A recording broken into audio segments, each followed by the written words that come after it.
কান্তজি মন্দির থেকে দিনাজপুর রাজবাড়ির উদ্দেশ্যে রওনা দিচ্ছে। এখানে আজকে হাজার হাজার সনাতনী ধর্মাবলম্বীরা সব ধর্মের মানুষের যে একটা সহাবস্থান সারা বাংলাদেশে, তারই একটা প্রতীক আমাদের এই নৌবিহার।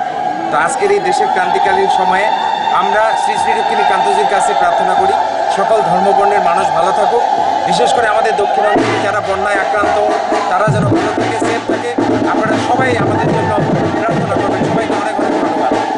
এটা কাস্টম অ্যান্ড ট্রেডিশন রাজার আমল থেকে হয়ে আসছে। আমরা বিগ্রহকে নিয়ে যাই এবং পথের ধারে, নদীর ধারে, দুই কুলে হাজার হাজার ভক্ত, নারী পুরুষ, আবাল বৃদ্ধ বনিতা এরা দাঁড়িয়ে থাকে দর্শন করার জন্য এবং তাদের ঘরের ফলমূল, সবজি এটা উপহার দেয় ঠাকুরকে। এই কথাটা এবং এই যে ভক্তি, এটা সাড়ম্বরে আমরা করে আসছি।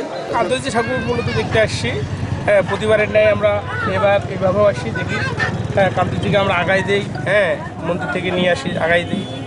মূলত কথা এবার লক্ষটা খুব কম গেল বসতের চেয়ে মোটামুটি অনেক লোক সংখ্যা কম, দেশের পরিস্থিতি আবহাওয়ার কারণে।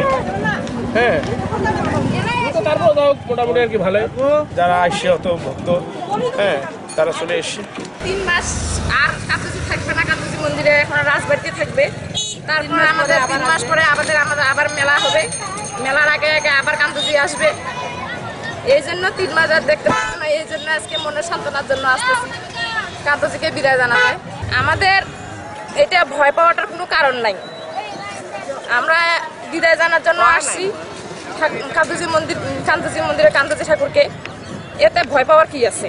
ভগবান বাসুদেব শ্রীকৃষ্ণ সহ রামা রাধিকা আজকে তারা নৌকা বাইচে চলে যাচ্ছেন দিনাজপুর রাজবাড়িতে।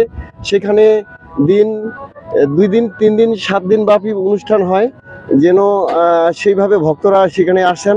অনেক ভক্ত এই নদীপথে আসছেন বিভিন্ন উপকরণ নিয়ে। আজকে আমাদের কান্তজি বাবার বাড়িতে গেল, আমরা সুস্থ সবল থাকতে পারি, দেশ যেন শান্ত হয়, এটাই ঠাকুরের কাছে প্রার্থনা করতেছি।